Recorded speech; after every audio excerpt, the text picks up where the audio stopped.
Hello everyone, welcome back to another video. From today we will learn C++. Here you can see I have created a folder C++. To run C++ in your PC you have to install MinGW, okay? I mean a GUI.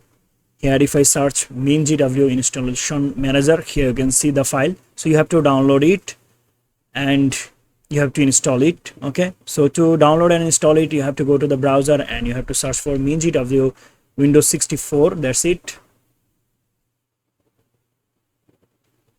And here you can see you just have to download it. Go for the download and it will actually start downloading.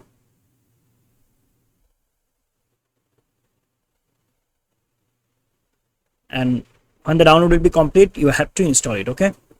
So I'm assuming that you can actually download it and install it in your PC like other application, and then when you install it, I mean the installation will be complete, then you have to create a path in the environment variable.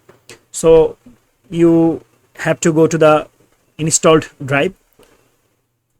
In my case here you can see local disk C. So you will find a folder like this MinGW. You have to go here and then bin, and you have to copy this path, okay? And then you have to search here system environment variables and you will find like this, and you have to click here then environment variable, and then you just have to select the path and go for edit. And here you can see I have added it. What you have to do, you have to just click here new here and then you have to paste it, okay? That's it, and then press OK and it will actually add the MinGW path, okay? Then OK and OK. That's it. And you can download a code editor like code blocks. Here you can see code blocks, but in this series tutorial I'm going to show it inside, I'm going to show it using Visual Studio Code. Here you can see I have installed Visual Studio Code. If you don't know how to install Visual Studio Code, let me show you. You just have to search Visual Studio Code, not here, Visual Studio Code here, and just download this and then select Windows. According to your operating system. If you are using Mac, then you can go with it.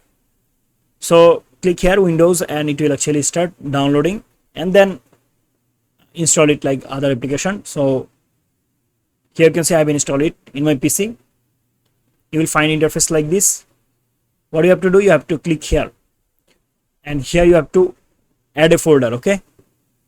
And go to the extension and you just have to install it, C or C++. Okay, here you can see I have installed it already. You just have to install it, that's it. Then close it, close extension, open the folder I have created in my PC here, web development drive. Here you can see C++.